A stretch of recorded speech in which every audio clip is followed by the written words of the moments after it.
Hey everybody and welcome back. Hope your guys' weekend was pretty good. I hope you guys checked out my Let's Plays from yesterday. I uploaded 2 of them. So without further ado, let's just jump right into the article.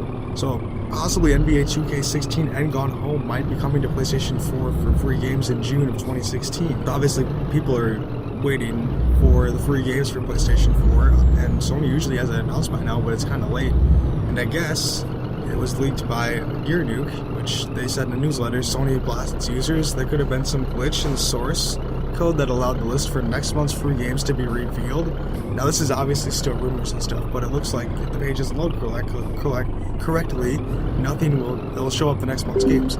So obviously the offerings, obviously for last month was Tropical 5 Tabletop Racing World Tour, and now it says Gone Home and NBA 2K16. Both of those games have never been offered with PlayStation, and actually that'd be quite a bit of a surprise since the Xbox One is getting pretty decent games as well for June. So I think Sony is finally listening to the people, because I know the people are getting so frustrated with all the indie games for free. When they're paying for free games, they need something valuable. And NBA 2K16 is a very good title. I have the game, love playing it. Haven't played in a while just because the NBA season isn't going on, but I love the game, and that's a really good AAA title if Sony actually did listen to the fans, and that is going to hold up to be true for June of this year. Now Gone Home, that's a different story. I think that was free like last year sometime. I can't remember the exact date, but yeah, it's pretty fun. Those would be pretty good games, I guess, for free. Obviously, because they haven't released a big name AAA game, and NBA 2K16 would be the very first one at that. I look forward to next month and see what PlayStation's got to offer, really, to be honest. Looks like Microsoft is going to be moving towards the Xbox One for virtual reality, possibly. This is still obviously up in the air, and it could just be a little bug on their website or whatever, but I don't think it is. It's going to be, I'm pretty sure they're going to be moving to virtual reality. If not, like, they will eventually, either with the HoloLens or just the Oculus Rift, because they have that partnership with Oculus to have their controller compatible with the Rift.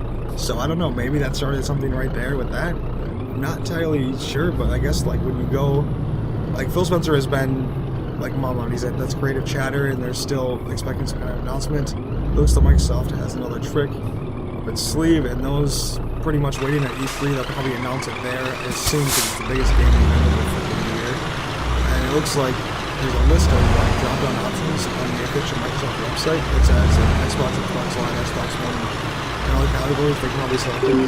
But there's a bunch of things on there where it says there's going to be a choice of virtual reality. And I don't know if that's just not supposed to be not given away, or if you're just redirected to Oculus's website to buy the Oculus Rift. But that tells you right there that that could be a partnership with them involved, So I don't know. I see the whole thing with, like, maybe that's why the new powerful console needed to be released, is because they needed to get better, like, hardware to run the Oculus Rift or whatever have you, even the HoloLens or whatever.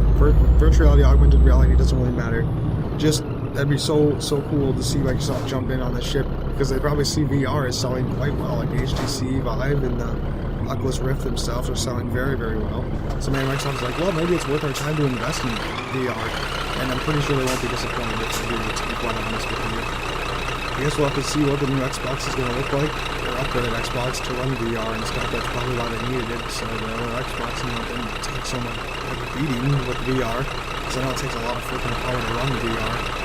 Yeah, I'm excited to see if Microsoft wants to jump in on this boat as well with VR, because I feel like they're like, yep, it's probably here to stay because it's selling really well. So we'll have to see. I guess I'm looking forward to E3 here in a couple of weeks and just see whatever company wants to stand and release and whatever have you, new games coming out and just everything. Alright guys, the last piece of news I want to talk about here today, and it's about like Sean Murray and No Man's Sky. It got delayed. No Man's Sky. I kind of knew it. I was thinking in the back of my mind, I'm like, yep, it's going to be too good to be true to come out in June. There's no way. That's kind of early yet. I mean, they've had 6 years to work on this game, but Sean Murray wrote in the PlayStation blog, he said, basically, we're working with Hello Games, and I'm here with Hello Games, obviously, and we really come together in such an incredible relief.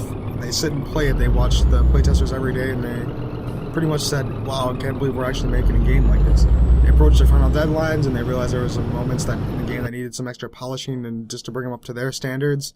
And they have to make the tough choice to delay the game even further by a few weeks, which a few weeks is quite a while, but I'd rather have them delay it now than have it come out and be a buggy freaking mess. It will be coming out August 9th in Europe, August 10th in the UK, and August 12th. Or in North America on August 9th, Europe August 10th, and the UK August 12th. can't believe I just screwed that right up. So he says, we understand that the news is disappointing. Making this game is the hardest thing I've ever done in my life.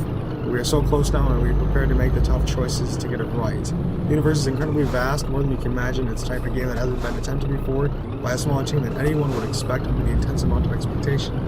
Despite all that, development is generally going well. This is the hardest working, most talented team I've ever worked with. I'm so proud of what we're doing for all sakes, though.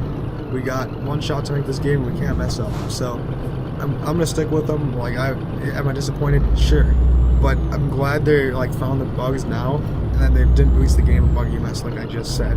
I'd rather have them go back in, fix the game, make it right, and then release it as a good game. Otherwise, people are just gonna get turned off. People are gonna be people are gonna be pissed that they delayed the game. But I think over time, like look at Grand Theft Auto, they delayed the game 6 months. Like it's only getting delayed just, I don't know, 6 weeks or so. That's not really that long of a time. So I can't wait to play No Man's Sky here this summer, and hopefully it goes over pretty well because I'm really excited for the game. But I see where they're coming from with delaying the game. At least it wasn't delayed for like a year. But I hope this doesn't lead into more like a domino effect where it gets just, oh, it got delayed till August 9th, and then he comes out July 15th and says, yep, I need to delay it again until November, and then November comes around, then that would worry me with the game. But as of right now, I'm fine with the release date, that it got delayed just only about 6 weeks or so, not too bad. So yeah, that's pretty much all I want to talk about in this video, guys. Make sure to like, comment, rate, and subscribe, and follow me on Twitch, Twitter, and Facebook. I will talk to you guys again tomorrow. Have a good one.